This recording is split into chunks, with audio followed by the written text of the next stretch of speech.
ఎబ్బేజు పరిస్థితి చూస్తుంటే అందరూ కూడా తన పరిస్థితిని గుర్తు చేస్తూ ఉన్నారు. వేదన పుత్రుడు, వేదన పుత్రుడు, వేదన పుత్రుడు, తన జీవితంలో వేదన అని. కానీ అతడు మనుషుల వైపు చూడలేదు. కొంతకాలం చూసుండొచ్చు, ఏంటి నా మనుషులు నా అన్నవారే ఇలాగూ చేస్తున్నారు, నా తోపుటిన వారే ఇలాగునంటారు, ఏమిట్రా వీడు పుట్టిన తర్వాత మనకంత పరిస్థితి ఇంత దౌర్భాగ్య స్థితిలోకి వెళ్ళిపోయాము, అంతా వీడి వల్లే అని అంటున్నారండి. కానీ అతడు తన తల్లిదండ్రుల వైపు చూశాడు. తల్లిదండ్రులే పేరు పెట్టేశారు. కనీసం అన్నదమ్ములైనా చేరదీస్తారో ఆదరిస్తారేమో, ధైర్యపరుస్తాడేమో అని ఆలోచనలో చూశాడండి. వారు కూడా అంటున్నారండి, ఎన్నో మాటలు కించపరుస్తున్నారు. సరే, కుటుంబం ఎలాగైతే అయిపోయింది, కానీ చుట్టుపక్కల ఉన్నవారు, మా తాత ముత్తాతలు, మా చిన్నాన్నలు, బాబాయిలు, పెద్దనాళ్ళు, అమ్మలు, పిన్నులు, వీరందరూ ఉన్నారు కదా, వీరందరూ నన్ను చేరదీస్తారేమంటే, నీ కుటుంబమే నిన్ను ఎలాగునంటే మేము ఎలాగ చూస్తావురా అని ఉండొచ్చు అండి. ఈ సమయంలో అతడు చూసింది ఎవరి వైపు అంటే మరణం వైపు కాదండి.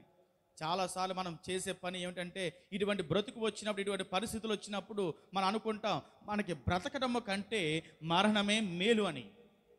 దేవుడు నిన్ను చనిపోవడానికి సృష్టించలేదు, నాశన కోపంలో దిగిపోవడానికి సృష్టించలేదు. నీవు జీవంగా మార్చబడడానికే తన ప్రాణమును సైతమును అర్పించి నిన్ను నిత్య జీవంలోకి నడిపించాడు ఆయన. దేవుని స్తోత్రం.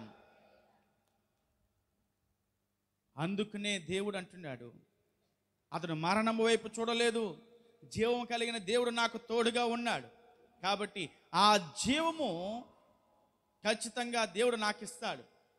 నేను బ్రతికే ఈ బ్రతుకు నాలో ఎంతో నిరాశ కలిగించింది, కానీ ఇప్పుడు నుంచి నేను ఆయన వైపు చూస్తూ ఆయన మీద ఆధారపడుతూ బ్రతుకుతాను. ఖచ్చితంగా ఈ బ్రతుకు నాకు ఎంతో మేలుగా ఉంటుంది, ఈ బ్రతుకు ఎంతో నన్ను ఆదరిస్తుంది. ఎందుకంటే సమస్తము కూడా ఆయన స్వాధీనములో, ఆధీనములో ఉంది. ఆయన లేకుండా ఏది సృష్టించబడలేదు, ఆయన లేకుండా ఏది కూడా సృష్టించబడలేదు. కాబట్టి సమస్తము మీద అధికారం కలిగిన దేవుడు నా దేవుడు కాబట్టి ఆయన మీద ఆధారపడతా, చావో బ్రతుకో రేవో ఆయనతో తేల్చుకుంటాన్నాడండి. కానీ అతని ఇటువంటి వేదన పరిస్థితిలో ఉన్నప్పటికీ కూడా 9వ వచనం చదవండి ఒకసారి. ఎబ్బేజు తన సహోదరులందరికంటే ఎలాగున్నాడట? ఘనము పొందినవాడుగా ఉన్నాడు. అందరూ అతన్ని ఎన్ని మాటలు అంటున్నా కానీ అతను చేస్తున్న పని మాత్రము న్యాయమైన పని, యథార్థమైన పనులు చేస్తున్నాడు, యథార్థంగా మాట్లాడుతున్నాడు, యథార్థంగా ఉంటున్నాడు. అందరూ ఎన్నన్నా కానీ తను ఇతరులకు ఏది చేయాలని ఆశపడుతున్నాడో అది చేస్తున్నాడండి. ఇతరులు ఏదైతే అతను నుండి కోరుకుంటున్నారో, ఏ సహాయం కోరుకుంటున్నారో ఆ సహాయం చేస్తున్నాడు.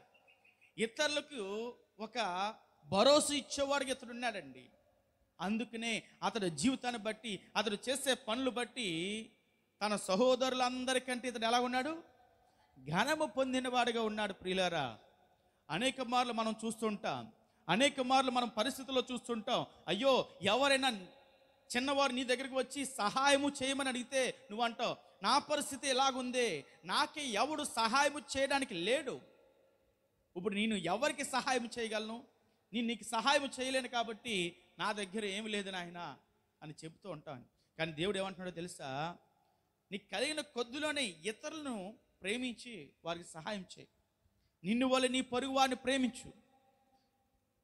వాడున్న పరిస్థితిలో ఒకవేళ నీవుంటే ఇతరులు నీ నుండి ఏదైతే ఆశిస్తారో,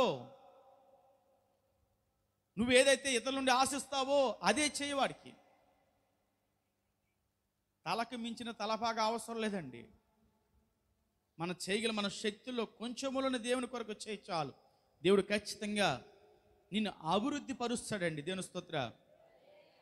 ప్రియులారా, ఎబ్బేజు కూడా తన సహోదరుల కంటే ఘనము పొందిన వాడిగా అతడు ఉన్నాడండి.